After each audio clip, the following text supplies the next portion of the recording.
Buenos días, bienvenidos a este tiempo devocional, tu palabra para encontrar el camino. Hoy es enero 27 del 2022 y vamos a continuar con la lectura cronológica de la Biblia. Hoy corresponde leer Éxodo capítulo 15 de los versículos 22 al 27 y los capítulos 16, 17 y 18. Éxodo capítulo 15 de los versículos 22 al 27 y los capítulos 16, 17 y 18.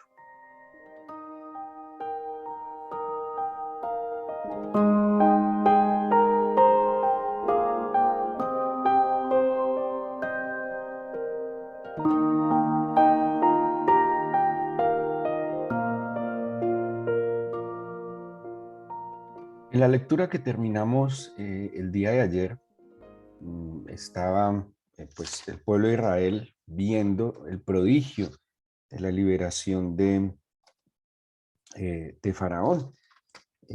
Bueno, vieron varios prodigios, vieron esa columna de nube que los separaba, como esa neblina que los separaba, luego cómo el mar se abre, luego cómo cruzan el mar en seco y cómo también perece Faraón y todo su ejército poderoso. Em, Luego, en el capítulo 15, hay una alabanza de Moisés y de María, que les sugerí que lo leyeran, un cántico de victoria. Y luego entramos al desierto. Ya pasó Faraón, ya, ya superaron un obstáculo grandísimo que eran el mar, y pues se esperaría que el corazón del pueblo pues estuviera confiado y fortalecido con el Señor. Se esperaría que al haber salido de manera prodigiosa, habían visto a través de las 10 plagas, 10 prodigios que el Señor había hecho. Además, la liberación como tal, el pasar el mar en seco. Y pues pensaría uno que era un curso suficientemente intensivo para fortalecer la fe y pues que ya solo les esperaba seguir con la columna de nube y de fuego y llegar a la tierra prometida. Pero van a enfrentar el desierto. Bueno, a propósito, yo lo he escuchado durante todos los años que llevo caminando con Jesús sobre el desierto. ¿Sí? Hay posturas sobre el desierto y se dice que el desierto, que en la vida del cristiano hay desiertos y que siempre vienen pues como esas situaciones adversas. Cuando uno se pone a estudiar el tema del desierto, em, pues yo encuentro como dos tipos de desierto. Uno donde el Señor entrena, que es lo que vemos en el Señor Jesús, que es llevado al desierto a ser preparado para el servicio. Pero vemos también cómo la presencia del Señor estuvo allí, lo fortaleció. Y el otro desierto es como un proceso, como un tránsito, como una forma de pasar de, de la esclavitud a la libertad. Era una vía, pero es una vía especial porque es una vía para ser formados, para ser entrenados. Eh, pero en el desierto está la mano prodigiosa del Señor. Y leyendo un poco, yo creo que más bien es el creyente el que se mete en líos y el que se quiere meter en un lugar que no está la presencia del Señor. Lo más importante no es que yo esté o no esté en un desierto, no es eh, pues que yo esté en una tierra súper fértil, sino lo más importante es que el Señor esté conmigo. Si el Señor está conmigo, así sea en medio del desierto, ya vamos a ver 7, digámoslo así, beneficios, bendiciones que trajo el Señor en estos capítulos primeros de estar en el desierto, y es por su presencia. Ahora, yo puedo estar en el mejor lugar del mundo, yo puedo estar en la tierra más fértil, pero si el Señor no está conmigo, sería como el más árido desierto. Salen entonces, pues pasan el Mar Rojo y cuando empiezan a cruzar el desierto, versículo 22 dice, partió Israel del mar, salieron al desierto de Shur y anduvieron 3 días por el desierto sin hallar agua. Y llegaron a Mara y no pudieron beber las aguas de Mara porque eran amargas. Por eso le pusieron el nombre de Mara. Entonces el pueblo murmuró contra Moisés y dijo, ¿qué hemos de beber? Bueno, aquí nos encontramos un primer lugar, Mara, amargo. Y, ¿dónde estaba la amargura aquí? La amargura no estaba en las aguas, la amargura estaba en el corazón.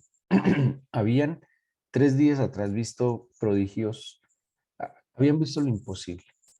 Si tuviesen sed, ¿qué quedaría imposible para el Señor? Pero ellos, ante la necesidad de nuevo, y en vez de ir a buscar el favor de Dios, lo que hacen es quejarse, murmurar en contra del Señor. La amargura la traían en su corazón desde Egipto. Pero aquí hay algo extraordinario. En medio de la amargura, ¿qué hace el Señor en el desierto? Y dice el versículo 26, versículo 25, Moisés clamó al Señor y el Señor le mostró un árbol y lo echó en las aguas y las aguas se endulzaron.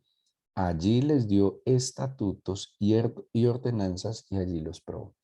Entonces, ¿qué encuentro yo? Que es lo primero que yo encuentro de la mano del Señor en medio de que está en el desierto. Y es que Él puede convertir mi amargura en dulzura. Y hay un juego de palabras bien particular en este texto. Se utilizan muchos verbos y es como un juego de palabras. Entonces, por un lado está Mara, que es amargo, y por el otro lado está Matak, que es endulzar. Algo así como Dios convierte la amargura en dulzura por su presencia, ¿sí? Por su presencia. Y de alguna manera el Señor no tuvo en cuenta la queja ni la murmuración, sino que vio la necesidad. Pero hay un personaje, y en esto hay un personaje fundamental entre el pueblo y el Señor, y es el intercesor Moisés. Si no hubiera tenido un intercesor, ese pueblo y sus descendientes se quedan en el desierto. Por el intercesor es que por lo menos la descendencia pudo entrar a la tierra prometida. Pero ese factor determinante de Moisés como sacerdote e intercesor fue lo que intervino o hizo que la mano del Señor interviniera. Se quejan y Moisés lo que le lleva al Señor es la necesidad, ¿sí? Llega un momento incluso que que Moisés tiene que defender al pueblo porque tenían ya un poco saturado al Señor con tanta queja, con tanta murmuración, con tanta amargura. Aquí entonces el primer milagro que ocurre en el desierto es que lo amargo lo vuelve dulce. Luego dicen que parten para Elim, versículo 27, donde había 12 fuentes de aguas y 70 palmeras y acamparon allí junto a las aguas. Elim eh, hace referencia a los árboles y en plural también se utiliza para hacer referencia a algo fuerte establecido. Los llevó a un lugar de protección, ¿sí? Y allí tuvieron agua. Así que aquí queda el asunto de la amargura. Ya mire todo lo que va sumando el Señor. 10 plagas, abre el mar, destruye al enemigo. Aún aquí ante la queja, y si ustedes recuerdan, cuando ellos estaban entre Faraón y cuando estaban entre el mar, también se quejaron. Pero aquí, pues vuelve a haber queja, hay amargura en el corazón y el Señor trae la dulzura. En el capítulo 16, dice que parten de Elim, versículo 1, y vinieron al desierto de Sin, que está entre Elim y Sinaí, a los 15 días del segundo mes después que salieron de la tierra de Egipto. Y toda la congregación de los hijos de Israel, pónganle mucha atención, ojalá estén leyendo conmigo, versículo 2. Mire lo que hizo la congregación. Murmuró contra Moisés y Aarón en el desierto y les decían los hijos de Israel, ojalá hubiésemos muerto por mano de Jehová en la tierra de Egipto, cuando nos sentábamos a las ollas de carne, eso es mentiras, cuando comíamos pan hasta saciarnos, eso es mentiras, ellos eran esclavos, pues nos habéis sacado a este desierto para matar de hambre a toda la multitud. Imagínense. Entonces, primero, amargura. y ahora están experimentando hambre, necesidad. Necesitan alimento.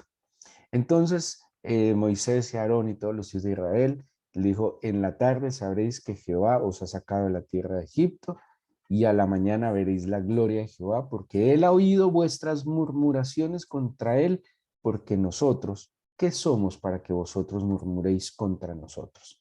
Dijo también Moisés, estoy en el versículo 8, el Señor os dará en la tarde carne para comer, en la mañana pan hasta saciaros, porque Jehová ha oído vuestras murmuraciones con que habéis murmurado contra él, porque nosotros, ¿qué somos? Vuestras murmuraciones no son contra nosotros, sino contra el Señor. Versículo 9. Dijo Moisés a Aarón y a toda la congregación, acercaos a la presencia del Señor, porque él ha oído vuestras murmuraciones. Bueno, entran pues hablando todo eso y decide el Señor, dice el versículo 13, venida la tarde, subieron codornices que cubrieron el campamento y por la mañana descendió rocío en derredor del campamento. Cuando el rocío cesó de descender aquí sobre la faz del desierto, una cosa menuda, redonda, como una escarcha sobre la tierra. Y viéndolo los hijos de Israel se dijeron unos a otros, ¿qué es esto? Porque no sabían qué era. Entonces Moisés les dijo, es el pan que Jehová os da para comer. Bueno, aquí dice que lo tomaron, que hicieron tortillas, que hicieron masas, que comieron hasta saciarse y no se dañó. En el versículo 31 nos va a decir de qué se trata esto. Y dice el versículo 31, y la casa de Israel llamó a este rocío, eh, a este alimento le llamó maná y era como semilla de culantro blanco y su sabor como de hojuelas con miel. Póngale cuidado. Hambre y necesidad. Maná es una expresión que es algo así como man. Y man, o sea, maná no quiere decir pan a propósito. Mucha gente dice que maná es pan. Maná quiere decir qué. Y cuando en hebreo ma es qué. Cuando ellos vieron esa vaina en el suelo dijeron, ¿qué? Como no existe como tal el verbo to be en el hebreo, entonces para entenderlo es, ¿qué es? Eso es maná, ¿qué es? Se quedó con el nombre de la pregunta que hicieron cuando lo vieron. ¿Qué es? Y ese alimento dulce, dice que era como el sabor de hojuelas dulces, pues tenía todos los nutrientes necesarios para vivir. Pero mire que el Señor también, ¿qué hizo? Les dio codornices y pareciera que les daba codornices en la tarde y para el día siguiente, con todos los nutrientes necesarios, les daba el maná. Vemos entonces acá, primero, que la amargura la vuelve en dulzura. Segundo, que el hambre y la necesidad la provee a través del maná, ¿sí? ¿Cuál es la particularidad del maná? Que es un alimento preparado en el cielo. Eso me parece a mí tan bello. Es el alimento que el Señor preparó en el cielo. Y lo preparó de tal forma que lo da cada día, que pueden saciarse de ese maná y que no se dañaría. Si se ponían a guardar lo que era un tema de desconfianza, se dañaría, pero era suficiente, más que suficiente para cada día. Pero aún así, si seguimos leyendo, llegamos al capítulo 17, el pueblo de Israel, sumemos 10 plagas, el mar rojo abierto, el enemigo cae, las aguas amargas se endulzan, el hambre es saciada a través del maná, a través del qué es eso, ¿sí? Ahora el versículo 17 nos dice que toda la congregación, versículo 1, capítulo 17, partió del desierto de Sin por sus jornadas conforme al mandamiento de Jehová y acamparon en Refidim. Póngale cuidado a este nombre que ahorita lo vamos a ver. Y no había agua para que el pueblo bebiese. Y altercó el pueblo con Moisés y dijeron, danos agua para que bebamos. Y Moisés les dijo, ¿por qué altercáis conmigo?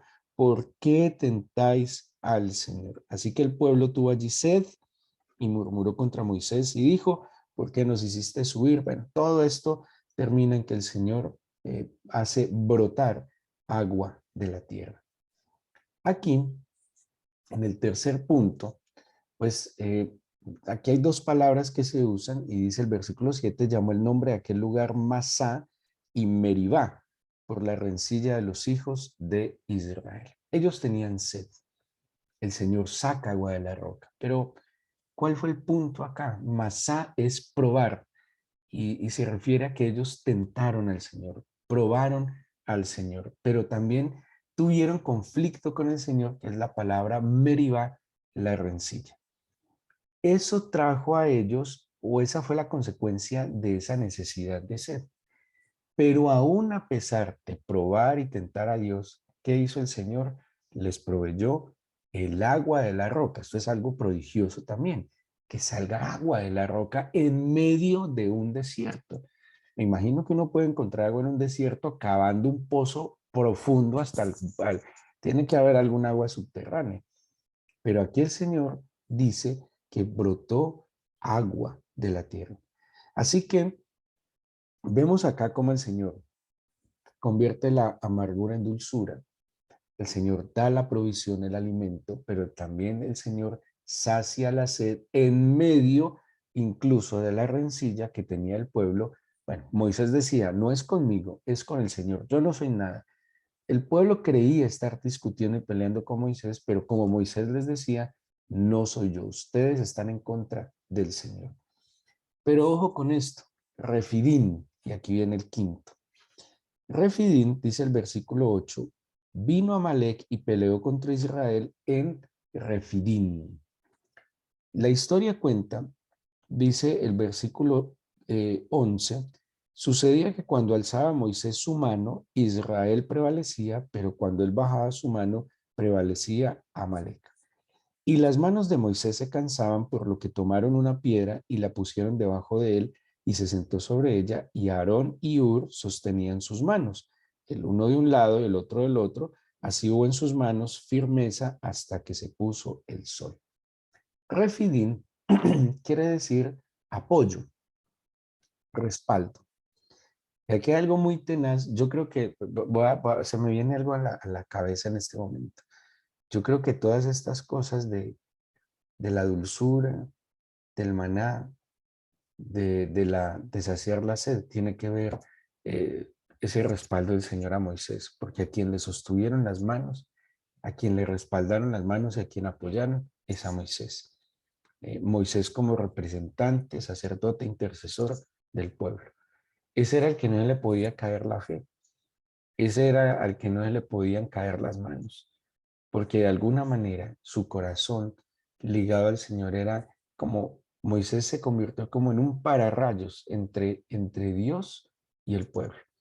Aquí vemos entonces un quinto aspecto y es el apoyo del Señor en medio del cansancio, en el agotamiento, pero también en una lucha, porque acuérdense que está luchando contra Amalek.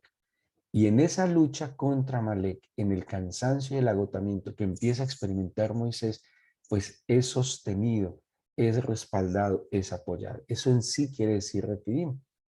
Pero luego, que eso lo habíamos leído hace poco, pero luego de que prevalece el apoyo, o sea, el apoyo y el respaldo es tan permanente o es permanente del Señor para Moisés, que dice el versículo 15, hubo victoria.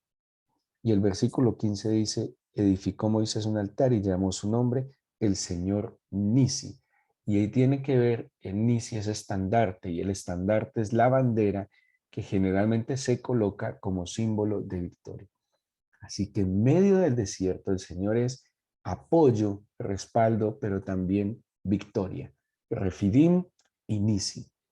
En medio del peligro, en medio del agotamiento, en medio de la adversidad y el adversario, el Señor es mi respaldo, el Señor es mi apoyo y el Señor es en mi victoria, mi estandarte. Ahí llevamos 5 bendiciones que el pueblo de Israel y Moisés experimentan a pesar de estar en el desierto. En el capítulo 18 aparece el suegro de Moisés. Moisés estaba agotado. Moisés tenía que atender a todo el mundo. Y viene el suegro de Moisés y le da un consejo a Moisés, Jetro a Moisés. Y le dice, versículo 18. Desfallecerás tú, todo el pueblo, porque el trabajo es demasiado pesado para ti, no podrás hacerlo tú solo. Oye ahora mi voz y yo te aconsejaré, Dios estará contigo. Está tú por el pueblo delante de Dios y somete tú los asuntos a Dios. Y enseña a ellos las ordenanzas, las leyes y ministrales el camino por donde deben andar y lo que han de hacer. Además, escoge tú entre todo el pueblo varones de virtud, temerosos de Dios, varones de verdad, que aborrezcan la avaricia y ponlos sobre el pueblo por jefes de millares, de centenas, de 50 y 10. ¿Saben qué más le concedió el Señor al pueblo de Israel en el desierto? Un método administrativo, una forma de organizarse. En medio del caos, el desorden, le proveyó formas para administrar mejor y para ordenarse. Es espectacular. Y por último, en el capítulo 19, el Señor, bueno, capítulo 19 y lo que va a venir de aquí en adelante durante varios capítulos, el Señor le da al pueblo la instrucción. Acuérdense que ley, la palabra Torah, más que una ley, es instrucción. El Señor le da instrucción. Y cuando empecemos a leer de aquí en adelante, se van a dar cuenta que le va a dar instrucción para el trabajo, para la vida familiar, para la vida social, para la vida económica, para todo. Instrucción. Era un pueblo esclavo, era un pueblo ignorante, era un pueblo que estaba en las tinieblas y que pasaba a la libertad y no sabía ser libre. Sin instrucción no se puede manejar la libertad. La instrucción, de hecho así lo va a decir Pablo en el Nuevo Testamento, es como un maestro que toma de la mano al niño mientras madura. La instrucción es un camino, es un parámetro que me guarda a mí de excederme y obviamente de irme en contra del Señor. 7 cosas maravillosas que el pueblo de Israel experimentó en el desierto, a pesar muchas veces de sus propias quejas, a pesar de su murmuración, de su amargura, a pesar de tentar al Señor, de estar en contra del Señor. Primero, la amargura la convierte en dulzura.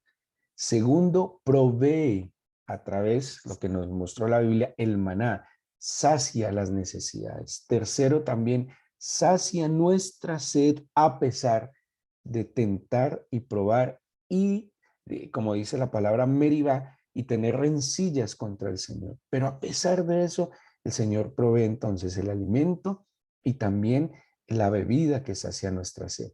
Pero también el Señor, como cuarto punto, nos da la victoria. Nos da la victoria, perdón, primero nos da el apoyo, el refidim, su respaldo de apoyo. Pero como quinto punto, el Señor ante el enemigo también nos da la victoria y es nuestro estandarte. Y gracias al Señor que en medio de todo también en el desierto nos da un método administrativo para organizar y tener orden en lo que hacemos. Y por último, como la joya de la corona, porque definitivamente es la joya de la corona, en el Sinaí concedió la instrucción, los mandamientos, los decretos, los estatutos, todas las normas que no solo son normas, sino instrucciones para tener una vida plena, una vida feliz, una vida tranquila. Vemos entonces estos 7 regalos maravillosos en el desierto. Es que estos no los recibieron en la tierra prometida. Y yo creo que más bien somos nosotros por nuestras quejas, por nuestra amargura, que no vemos y disfrutamos lo que el Señor puede hacer en medio de una situación supuestamente adversa. Súmenle a todo esto que el Señor estaba con el pueblo como columna de fuego y como columna de nube. Siempre estaba allí. Y esa es la bendición maravillosa del Señor. Oremos. Oremos porque